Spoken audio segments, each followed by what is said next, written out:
doing interviews. You'll find her with celebrities and all the latest news. She's here, she's there, she's everywhere, she's always on the go. So sit back, relax, and get ready. This is the Corey Taylor Talks Show.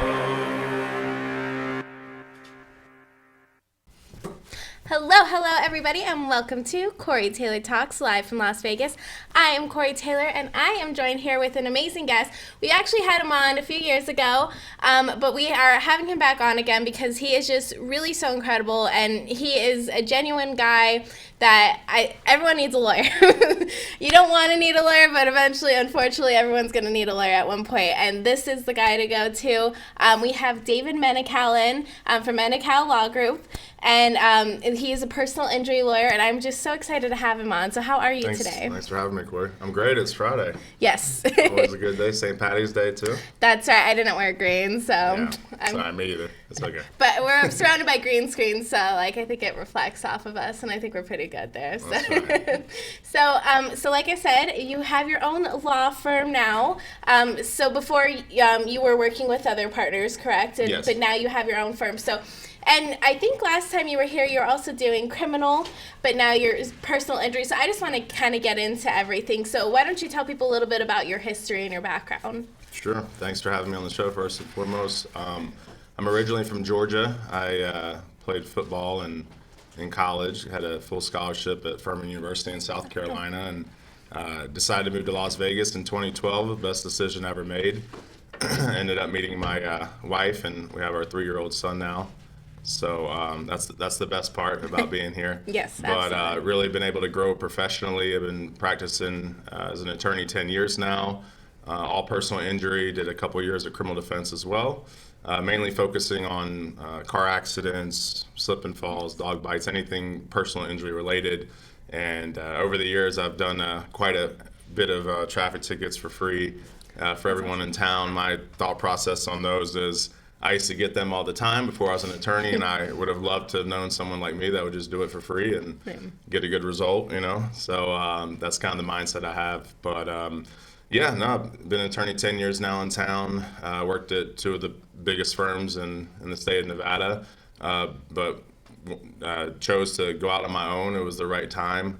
I was just getting a lot of personal business and personal referrals each week, and it just made sense for me to do my own thing. I brought over both of my case managers, Maria and Andrea, with me. They have a lot of experience, and my wife Veronica is actually the COO and running everything behind the scenes. That's awesome. Great, strong Latin woman. I have 3 of them surrounding me now between my 2 case managers and my wife. So I just started my firm, Menocal Law Group, 6 weeks ago, and super busy already. We already have around 100 clients, and God's been good to us, and we're doing really well, and I'm just very thankful.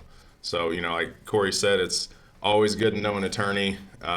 Doesn't really matter what kind of attorney, just know any attorney, because I always tell people, if you have any legal need, just come to me, because even if I can't help, I'm going to get you in the right hands. I got good friends that do different specialties in town that aren't personal injury, so if I can't help you personally, I'm going to get you in the right hands of someone that can.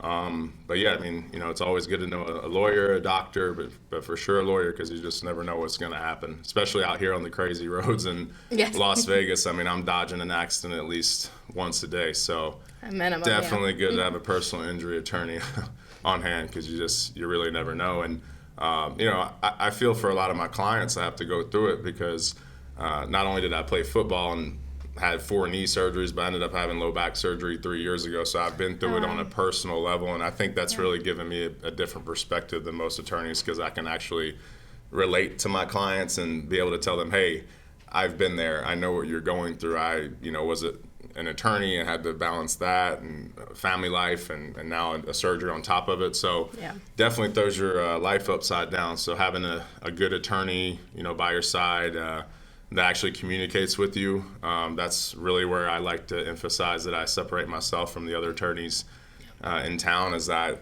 when you get me, you get me. And, my case managers, they assist me. I wouldn't be anything without them.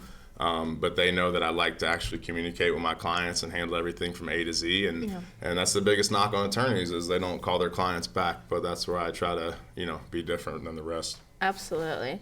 No, and I really wanted to have you on too because you are so genuine and I don't even know the word for it. We were just talking about it. I can't think of the word. Integrity. Yes.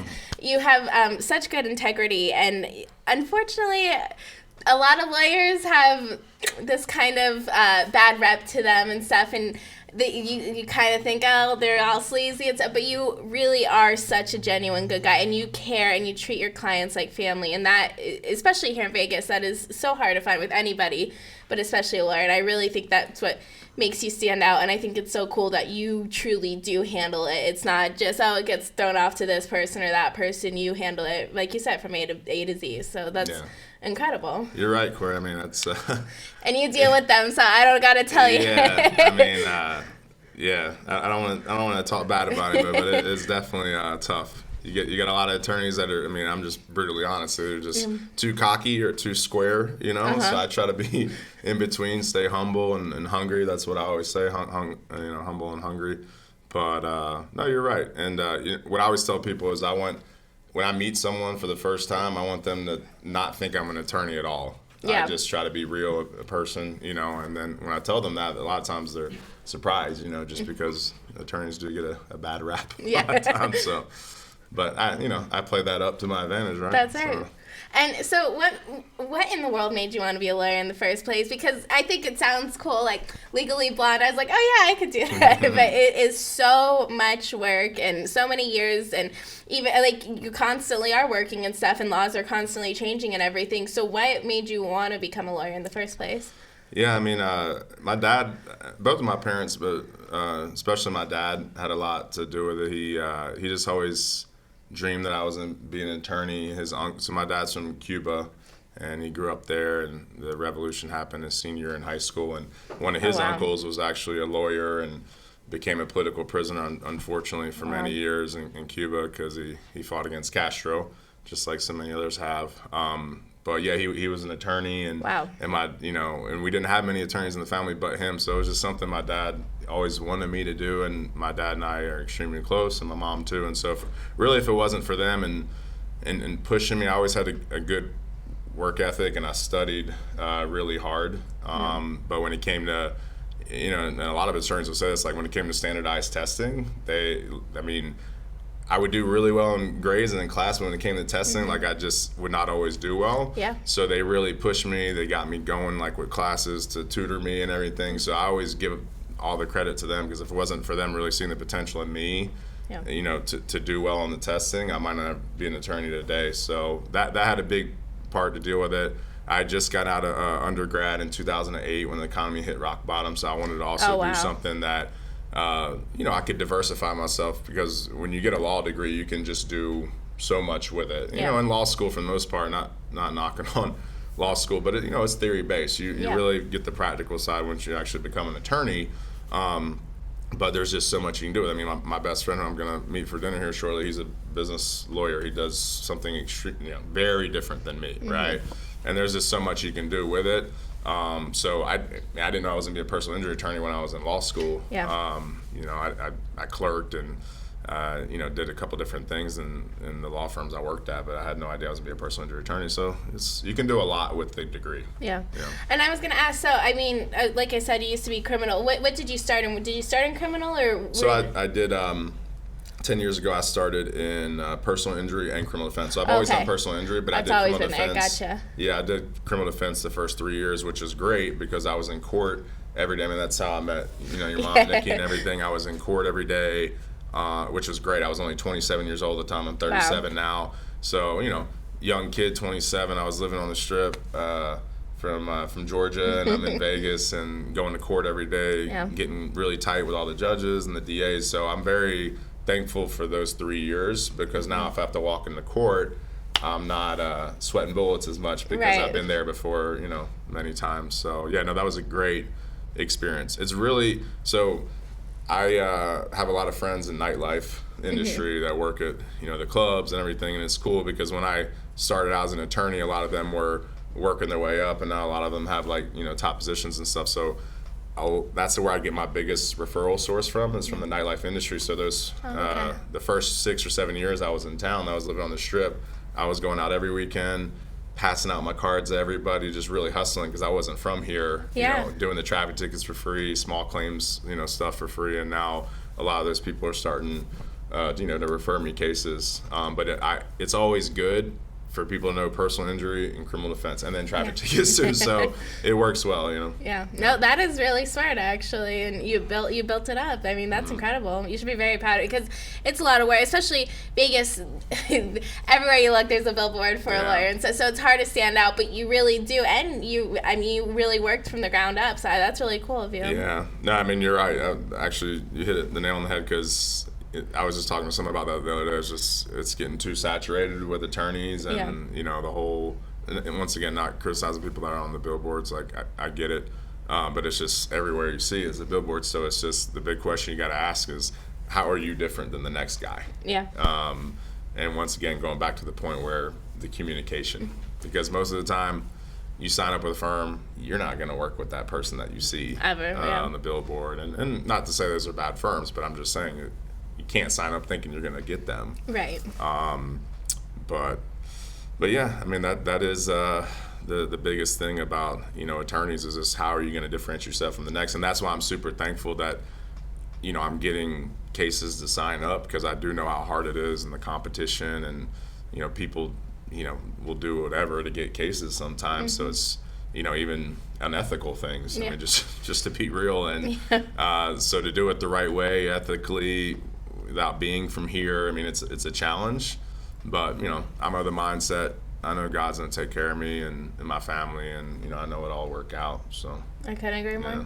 And so you're bilingual too, correct? Yes. So you work a lot with Spanish clients too, which there's so many in Vegas, and unfortunately a lot of the lawyers don't speak it, so you are even more so dealing with completely other people that you're never ever gonna see. Yeah, great point. Attorney. Yeah, I'm so appreciative that I became bilingual and speak Spanish. My dad's from Cuba, like I said, and my grandmother didn't speak any English when she came over from Cuba in the 60s, because after Castro came, all my family left and came to the States. But back then, I mean, my dad was fluent in English in Cuba. It was awesome back then. I mean, a lot of Cubans were fluent in English. It was very different than now.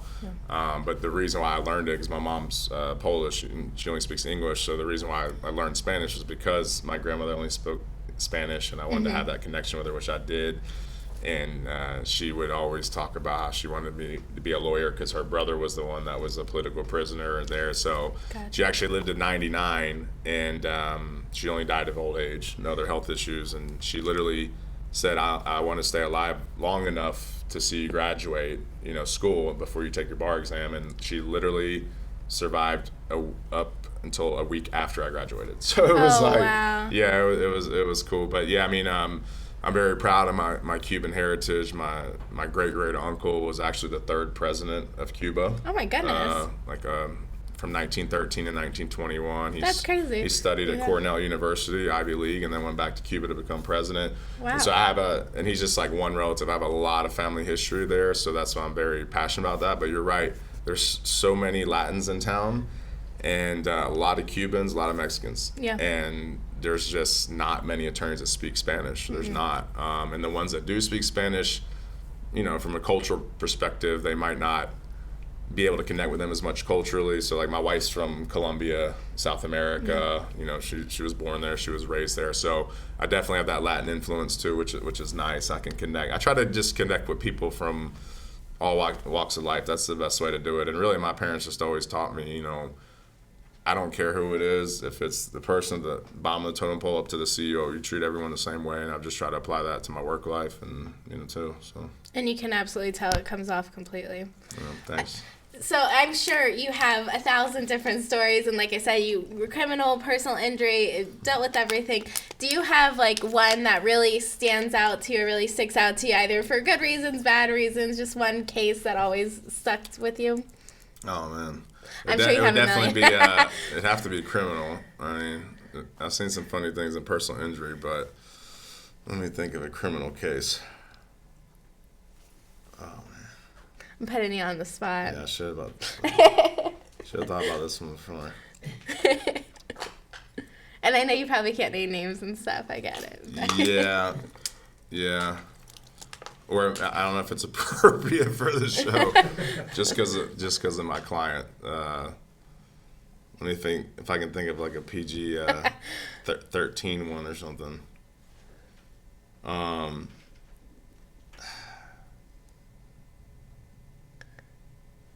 I know it's tough.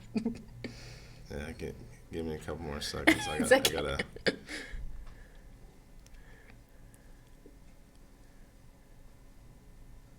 Yeah, I mean, there was one guy that stood out to me. I was super young. I mean, like, I just started practicing. I was 27. My old boss was like, it was a Saturday night, and he was like, man, you got to go visit this guy in jail. He used to be, like, multi-millionaire guy that just went on a bender for months or years, unfortunately. And he's like, you got to go visit him. You know, I had to say yes. It was a Saturday night. I go visit him in CCDC. And, you know, we're in there, and he's like, man, you got to bust me out, man. He's not bust me out, but he's like, you got to get me out of here. And he literally picked up, like, 3 charges in 3 consecutive days. He wasn't from here. He just, like I said, went on a bender. And he was like, what are you doing tonight, Dave? It was Saturday night. And I was like, oh, I'm going to go out to the club probably and, you know, network a little bit. And he's like, dude, bail me out. Let's go club. You know, I'll pay you all the retainer back, blah, blah, blah.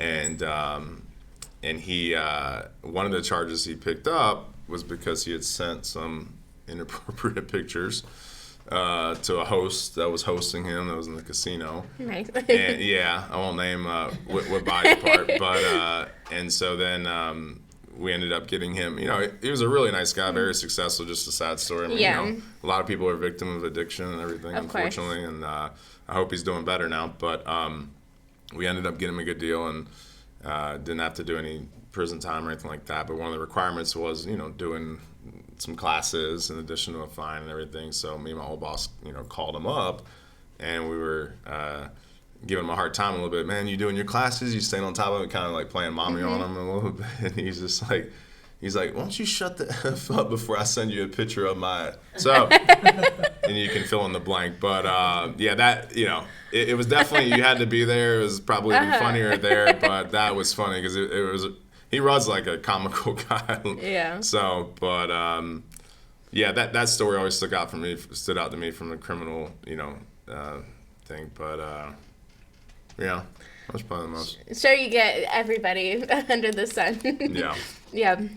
But now, like I said, personal injury, which is so important, and injuries can happen everywhere. And like you said, accidents, unfortunately, major problem here in Las Vegas. But if you have a good lawyer, you can make sure you're getting taken care of, because it's like you said, it's in a blink of an eye. Your whole life can be completely changed, and you want to make sure that you're in good hands. And I think that's why it's so important to know your lawyer and really know you're getting everything you possibly can and you care.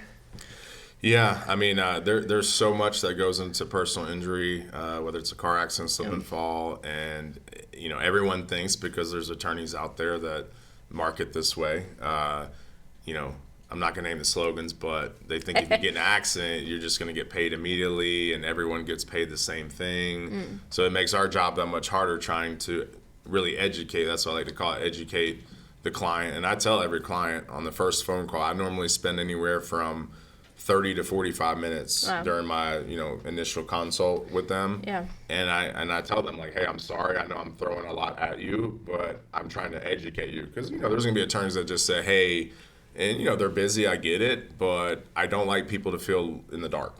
Yeah. So, you know, a lot of people just be like, oh, yeah, you know, you sign up with me, I'll take care of everything, boom, boom, this is my attorney fee, like, you'll get a settlement at the end, you know, and it's less than 5 minutes. It's just, I don't like to operate that way. I literally go over every facet of the case in the first call, and I say, look, I'm sorry I threw so much at you. I know you're going through a lot and you're injured and everything, but I want you to have a real understanding of the landscape of the case. Yeah.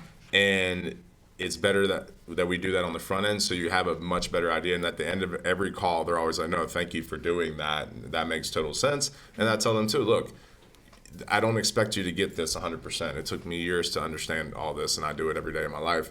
So, ask me the same things that we've gone over today as many times as you want. I'm never going to get mad about that. Yeah. And so, I think that goes a long way with the clients, just to show them, like, look, we're in this together. I'm going to walk you through every step of it. So the only thing you really need to focus on is getting treatment and getting better. But there's a lot that goes into it, much more than people think. They just think, there's a lot of people out there that just think, oh, I got in a wreck, I'm going to get a check, whatever, immediately. And it's just not. It just doesn't work that way. Like, I mean, and, a lot of people think too that they don't even have to hire an attorney, because there's insurance carriers out there that literally will, settle your case with you. And that's a big misconception, because I'm always of the belief if someone's trying to, dissuade you from getting an attorney, that's never a good sign. And the last thing that insurance carrier wants you to do is hire an attorney. Yeah. Because they know they're going to have to, come way more correct, than just dealing with you, on your own. Because if you're on your own, your only options are, if you don't take their offer, you got to file a lawsuit. Filing a lawsuit on your own is extremely tough. Costs money, and I would never advise that. Another big misconception too is, they think, well, the less medical treatment I get, and these are people that are really hurt, they think the less medical treatment I get, the more money compensation I'm going to get. Another misconception. That's not the case at all. So that's why you need to have that attorney-client contact communication to make sure that, all these misconceptions are cleared up and your clients are actually, like, knowledgeable and educated on the entire process. So, but that all boils down to communication. Absolutely. Which is missing on many cases. So, yeah. And so where can people find you, your website, your social medias, phone number, everything? Yeah, thank you. Yeah. So I'm on Instagram and Facebook. My Instagram handle is Menocal _law group. And then I'm under David Menocal on Facebook. Our website is WWDBTV.com. But I'm, mainly on Instagram and Facebook a lot, so please follow me there. And, my cell phone will be on there as well. If you'd like to send me a message, I'm always on my phone. And fortunately, my wife gets it because she works for the company. She knows we work hard in the office. So, even it's a weekend, that's another thing I always like to tell people. It can be Saturday, Sunday, it doesn't matter. I'm always available. That's what we say, and that's what we do. So awesome. Well, thank you so much for being Thanks, on. Corey. I highly recommend. You're only licensed in Nevada, correct? Yes, okay. Only licensed in Nevada. So if you are in Las Vegas, I am telling you, this is the place to go, 1,000%. If unfortunately you need one, which, like I said, you never want to need one, but eventually in your life you're going to probably need one. He is the way to go. So please go check him out. Follow him on social media and call him when you need him. So thank you guys so much for watching. Remember, never give up, always believe, and you'll achieve. Oh, and that's right. After this, before you go, after this, we have a message from David's law group. So stay tuned for that. And remember, never give up, always believe, and you'll achieve. Thank you. God bless.